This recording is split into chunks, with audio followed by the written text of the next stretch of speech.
The Psychology of Self-Sabotage. Why we repeat old patterns. Have you ever noticed that bad things seem to happen to you over and over again? Maybe every time you save money, something comes up and you spend it all. Or every time you start dating someone, it ends the same way. Or maybe you work really hard toward a goal, but then mess it up right before you succeed. At first, it feels like you're just unlucky. Then it starts to feel like it's meant to be. Finally, it feels like you're cursed or something. But here's what's really happening. It's not bad luck at all. It's the mind, stuck in its own habits, clinging to old stories, and unknowingly recreating the same outcomes again and again. This invisible problem is called self-sabotage. Today, we'll talk about why your mind does this and how you can break free from these patterns. What is self-sabotage? Self-sabotage doesn't feel like you're hurting yourself on purpose. Instead, it feels like life is unfair to you. It feels like you can never catch a break. But when the same painful things keep happening, with money, relationships, or personal goals, it's not just life being mean. It's a loop that's stuck in your mind. Self-sabotage happens when your subconscious mind chooses what feels familiar instead of what's actually good for you. It picks short-term relief over long-term happiness. How your mind creates habits. Your mind loves habits and routine. Here's what it does. It sticks to what feels familiar. Even if something hurts, familiar pain feels safer than unfamiliar joy. It repeats old stories. If you once believed money never lasts, that story plays in your head every time you get paid. It holds on to old identities. If you grew up thinking, "I'm not good enough," your mind tries to prove that story right. It avoids uncertainty. Your mind would rather fail in a predictable way than risk trying something new. Think of your mind like a river. Once water has carved a path, it keeps flowing there. The deeper the path, the harder it is to change direction. That's why self-sabotage feels automatic.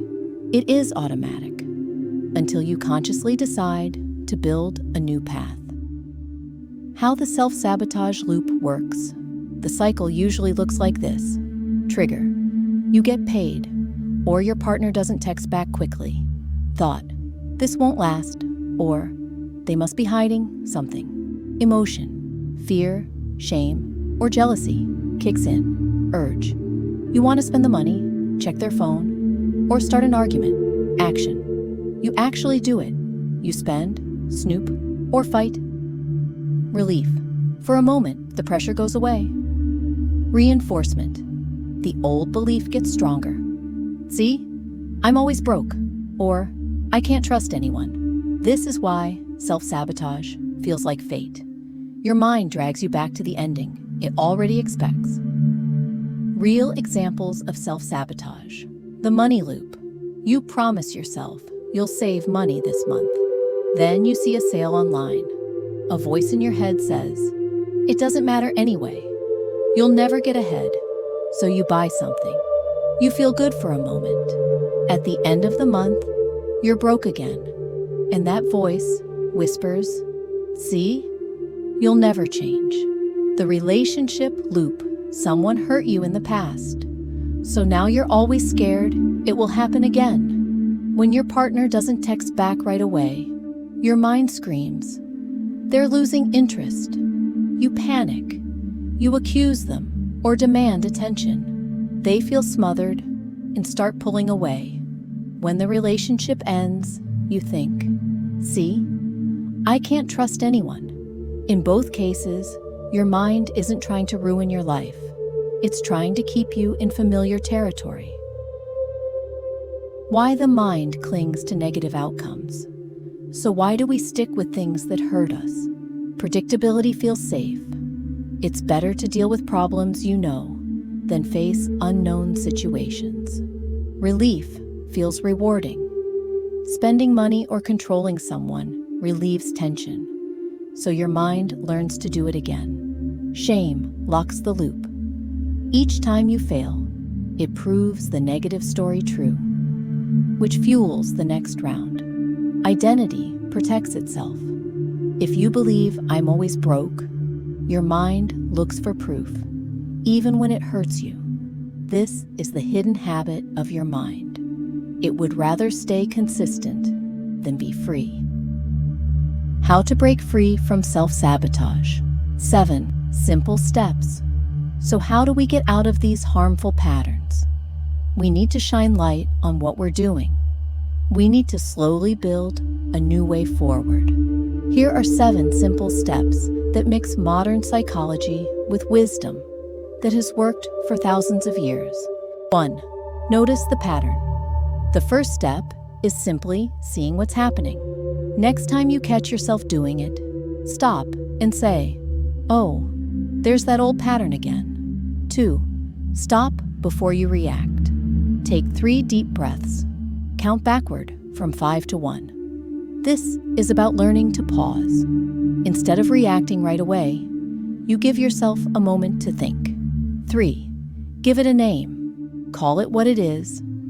This is my mindset about money.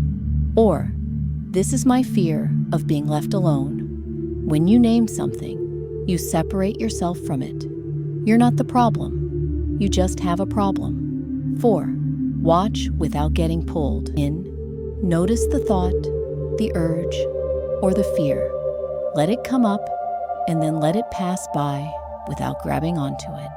This is about letting go. You learn that thoughts aren't solid things. They come and go like clouds in the sky. 5. Do one small thing differently.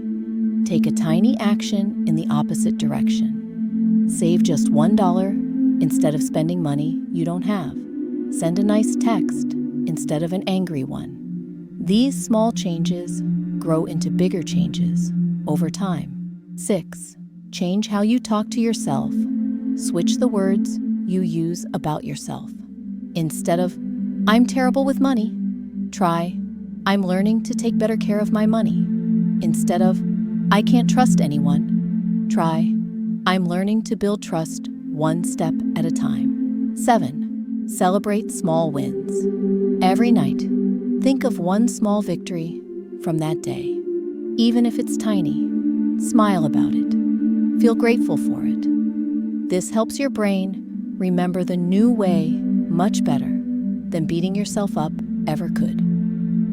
What to expect? Will you mess up and go back to old habits? Of course you will. But going backward doesn't mean you failed. It just means your old brain patterns are still strong. Each time you notice what's happening, pause and try something different. You make the old pattern weaker and the new one stronger. Think of it like walking through a forest. The more you walk on the new trail, the clearer it becomes. The old trail slowly gets covered up with grass and weeds. The bottom line: self-sabotage isn't bad luck. It's not your destiny. It's just your mind holding on to what feels familiar, even when it hurts you. But here's the important part. You are not your patterns. You are the person who can see your patterns. When you can see them, you can pause. When you pause, you can choose. When you choose, you plant new seeds. When you plant new seeds, you get better results. If this helped you, follow for more posts about breaking free from patterns that hold you back. Share in the comments. What's one pattern you're ready to pause today? Freedom doesn't start with huge changes. It starts with one mindful breath.